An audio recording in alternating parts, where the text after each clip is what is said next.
l'architecte de France a dit qu'on puisse être un petit peu persienne et créer un transfert Bienvenue à l'hôtel du couvent. Merci d'être là avec nous ce soir. Ce soir est un moment très très important pour nous. Quand je dis nous, c'est Valérie Grégo, à ma gauche. C'est Christian Estrosi, notre maire. C'est beaucoup de gens ici, des services de la ville. Si on peut reculer un peu. Je ne peux pas citer tout le monde. Si j'en citais un, je citerai Alain Philippe, qui a énormément contribué à ce projet à nos côtés. Et beaucoup d'autres ici qui se reconnaîtront. Donc on a travaillé 10 ans. 10 ans de recherche, 10 ans de beaucoup de péripéties, de persévérance. Et on s'est tous retrouvés dans la passion de l'hôtellerie pour Valérie et moi, la passion de Nice que nous partageons avec notre maire et avec tous les Niçois ici présents. Et je voulais vous remercier à titre personnel, je voulais remercier au titre de Valérie et moi, et évidemment Christian Estrosi, notre maire, encore une fois, qui a eu cette idée en 2013, qui l'a partagée avec nous, qui comme d'habitude a été visionnaire, à qui j'ai fait rencontrer un autre visionnaire à ma gauche, de l'hôtellerie cette fois-ci. Donc merci à tous les deux. Ce projet, on l'a mené à bien, tous ensemble, avec énormément d'aide, énormément de soutien, et beaucoup de passion, encore une fois, et surtout passion de la ville de Nice. Et aujourd'hui, l'hôtel du couvent, c'est un couvent devenu hôtel qu'on a ouvert, qu'on ouvre ce week-end avec vous. C'est l'hôtel des Niçois, avec les Niçois, pour les Niçois. Et on sera ravis de vous accueillir tout au long de l'année, 365 jours, avec mon équipe de 270 personnes qui m'entourent, qui œuvrent matin, midi, soir, 24 heures sur 24, 7 jours sur 7, au service de tous nos clients. Et vous en faites partie. Voilà, vous êtes nos amis, vous êtes les bienvenus quand vous voulez. Encore merci. Et je passe la parole à Valérie.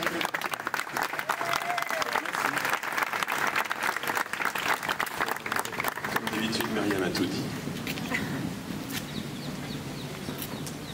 C'est émouvant d'être là ce soir. On parle souvent de vision pour ce projet. Je veux rappeler, et Myriam l'a fait, que la première personne qui a eu cette vision, c'est vous, monsieur le maire. Donc, merci. Merci de cette vision. La seconde, c'était Myriam, puisque tu m'as appelé. Et aujourd'hui, c'est un peu le succès de la persévérance. La persévérance de la mairie et la nôtre. C'est aussi l'occasion des remerciements. Je voudrais à nouveau remercier la mairie pour tout son soutien.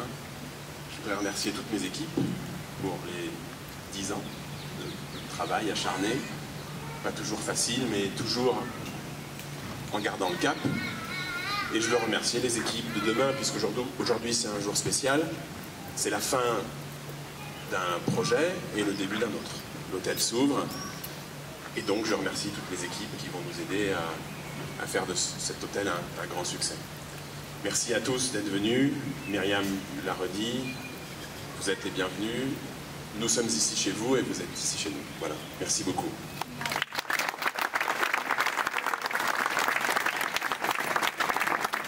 Merci chère Myriam, merci chère Valérie. Je veux associer naturellement aux propos que je vais tenir l'ensemble de mon équipe, celle d'aujourd'hui, celle d'hier, et quand je parle de celle d'hier, c'est celle avec laquelle nous avons commencé à transformer les perspectives de la ville de Nice et à faire en sorte que les regards qui se portaient sur nous, qui étaient un peu caricaturaux sur la scène nationale et internationale, évoluent et changent. Et donc ce soir, avec la fois l'épouse, Laura, avec l'ensemble de mon conseil municipal, autour de notre premier adjoint, Anthony Boré, et en y associant notre adjointe aux travaux, à l'urbanisme, Anne Ramos. Et merci d'avoir rappelé l'action qu'a menée Alain Philippe à mes côtés dans ses fonctions sur la partie et le moment qui était le plus complexe et le plus difficile. Mais je voulais associer aussi la dimension culturelle, la dimension archéologique, cher Alain, lorsque je vois Stéphane Bolangaro, qui est désormais mon directeur général adjoint en charge de la culture, avec lequel j'ai fondé en 2008, ou refondé après que Jacques Médecin ait pris la suite de Jean Médecin en 1965 et a abandonné l'équipe archéologique qui était un service municipal. Nous l'avons reconstitué autour de Stéphane Bolongaro et on a commencé à regarder les choses. J'y associe Jean-Jacques Ayagon, qui a conduit pendant 10 ans le dossier UNESCO de la ville, et j'y associe naturellement tous ceux qui ont partagé avec moi une autre vision du tourisme que nous voulions vendre pour la ville. Je vois, quand je parle de la ville, je parle de la métropole, en voyant Bruno Mercadal qui représente le Royal Riviera, Lionel Servan aujourd'hui et le Negresco, Eric Abissira, et tant d'autres encore, ce que j'appelle mon G20 de l'hôtellerie dont vous faites, Valérie, est désormais partie, et auquel j'ai toujours fait valider l'idée que nous devions transformer l'image de notre tourisme, qui était un tourisme de masse, comme on dit, en un tourisme d'art de vivre, un tourisme culturel, un tourisme végétal, et en même temps que nous regardions cette dimension, on rentrait dans la phase où le GIEC commençait à tirer la sonnette d'alarme sur les conséquences que le réchauffement climatique pourrait avoir sur l'ensemble du monde urbain, sur l'ensemble de la planète et particulièrement sur les zones côtières.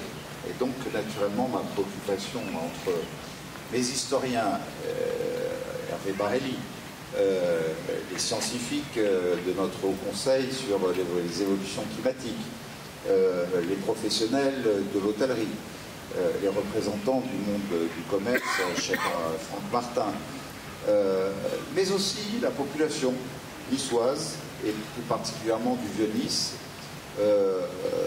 C'était pas facile au début, hein. C'était pas facile parce que dire on va démolir ceci, on va végétaliser à la place, on va se réapproprier un lieu datant du XIIIe siècle ici dans le Vieux-Nice, ou démolir un théâtre qui a été construit il y a 40 ans, cher Daniel Benoît, ou celui qui a donné les grandes orientations à un certain Weber, je crois, un truc comme ça. C'est tellement planté qu'il y a les 250 places inutilisables dans ce que j'appelle un pot de yaourt. Et je vous invite tous demain à venir à l'inauguration de la Bourgada où il y a 1500 arbres de plantés et vous allez pouvoir dominer d'un belvédère toutes les toitures du Vieux-Nice qui avaient disparu, le clocher Saint-François au quai des États-Unis et la baie des Anges, et des perspectives que nous verrons de ce belvédère sur le couvent de la Visitation. Il y avait cette histoire à reconstituer qui nous a permis, d'ailleurs, parce que la Visitation est dans le dossier UNESCO, le 27 juillet 2021, au sommet de Xiamen, de rentrer au patrimoine de l'UNESCO au moment où Liverpool en sortait et où Venise allait être déclassée si le maire ne prenait pas la décision d'interdire les croisiéristes de rentrer dans la lagune. Ce qu'il a décidé immédiatement pour conserver son classement à l'UNESCO. Et nous, voilà, les croisières, il y a les dernières dans la rade de Villefranche plus pour longtemps. Les ferries, il n'y en a plus pour longtemps et on ira les chercher à Savoie ou à Toulon. Et en même temps, on a un plan de gestion à respecter. Et quand je dis que ce couvent, cet hôtel, est dans le plan de gestion, je sais que les experts de l'ICONOS, qui sont les experts de l'UNESCO, sont très attentifs à ce que la feuille de route que nous avons tracée avec Jean-Jacques Ayagon soit parfaitement respectée. Alors, Hervé Barelli m'a raconté, c'est mon historien, pourquoi, comment la ville de Séménélope, qui n'avait rien à voir avec la ville de Nice, qui était sur cette colline du château et au pied de cette colline, de ce couvent où nous avions les sœurs Clarisse, qui ont été un peu déménagées et le couvent revu et revisité au XVIe siècle parce que les fortifications de Nice ont été repensées. Puis ensuite, nous avons eu les révolutionnaires qui, en 1992, se sont appropriés ce lieu. Puis ensuite, nous avons eu la communauté de Sainte-Claire qui, après la Révolution française, est venue s'installer ici. Puis ensuite, dans les années 1980, je suis venu quelques fois ici visiter ces enfants, ces adolescents, voire même ces adultes touchés de très lourds handicaps, puisque c'est l'Institut Rossetti qui a été positionné ici. Je me rappelle de ce que je partageais avec les médecins, avec les aidants, avec les soignants, qui était absolument incroyable, jusqu'à ce que on réussisse à trouver des fonds pour les installer dans le boulevard de la Madeleine, dans un lieu absolument remarquable et reconnu comme un des endroits les plus qualifiés et en matière de recherche et en matière d'accompagnement du handicap. Et donc ce lieu est devenu totalement disponible. Donc je me suis posé la question, qu'est-ce qu'on va y faire? Nous n'avions pas le premier centime d'euro par rapport à toutes les autres priorités de la ville. Et donc j'ai dit au fond, est-ce qu'on ne peut pas tenter d'y faire un hôtel qui en même temps serait, par rapport à mes perspectives et celles que nous avons avec un certain nombre de mes équipiers, maintenant, après avoir fait l'essentiel des grandes mobilités, des grandes végétalisations, d'avoir finalisé notre plan espace de congrès et d'exposition entre le port et l'ouest, une hôtellerie un peu exceptionnelle. Mais est-ce que sur le marché, il y a des investisseurs qui sont prêts à prendre ces risques? Donc, on s'est mis ça dans la tête. Avec Alain, on a réfléchi à voir comment procéder pour tout ça. Si effectivement l'ABF de l'époque était prêt à nous suivre, ce qui n'était pas une mince affaire. Et c'est là que, par l'intermédiaire de Myriam, Valérie, nous nous sommes rencontrés, puis vous êtes venus nous dire, bon, écoutez, lancer un appel à la concurrence, hein, puisque de toute façon, c'est pas il y a des procédures, il y a des domaines qui sont là pour fixer des règles, et vous avez été celui qui a eu le courage de dire, moi, je pense que je peux vraiment en tirer un parti et respecter les règles.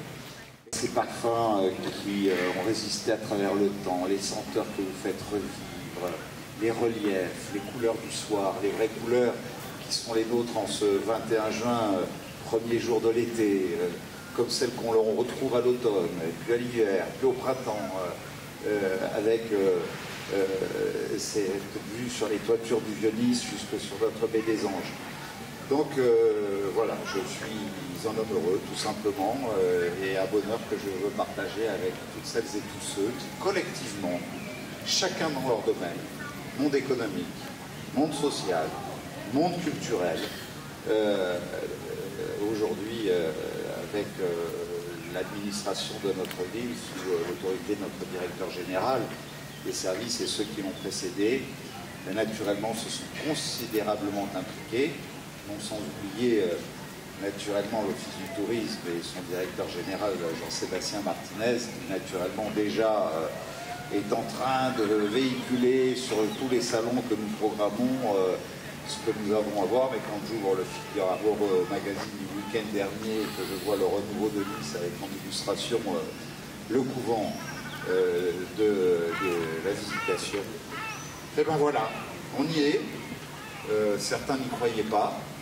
On a tenu bon, ensemble, Valérie, et donc du fond du cœur à vous et à toutes vos équipes. Et j'ai vu le bonheur qu'il y a dans cette jeunesse qualifiée, entreprenante, de partager cet immense défi de donner vie à cet endroit et donner du bonheur à tous ceux qui le fréquenteront. Eh bien, voilà, c'est une espérance de plus pour Nice qui vient d'être classée au magazine Forbes la semaine dernière comme 4e destination la plus attractive au monde. Au monde. Forbes, la semaine dernière, 4e destination la plus attractive. Eh bien, au fond de vous-même, dites-vous que vous y avez apporté une contribution importante, comme beaucoup d'autres acteurs ici. Du fond du cœur, je veux vous en dire toute notre reconnaissance et vous souhaiter de réussir naturellement tous les défis qui vous attendent, et ce ne sont pas les mots.